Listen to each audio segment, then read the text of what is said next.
magsalita. Walang modo, mga anak na may tattoo. Mukhang siga, bastos at hindi modelo sa pamilyang Pilipino. Ang katunayan ay kabaliktaran nito.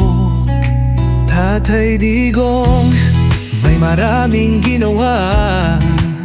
Tinayo ang airports, seaports at train stations. Pinalinis niya ang Manila Bay.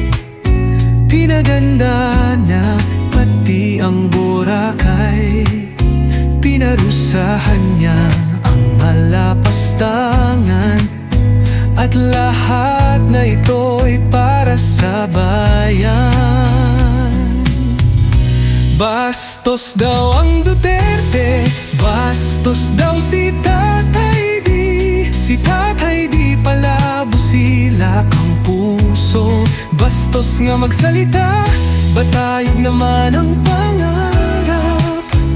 Pangarap niya, magandang kinabukasan at inangat-dangal ng bawat Pilipino.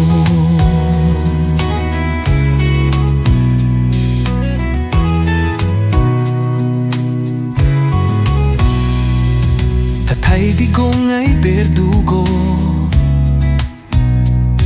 probinsyano siya na may pusong tao. Linis ang kalye mula sa mga durugista. Nilinis niya ang abusadong medya.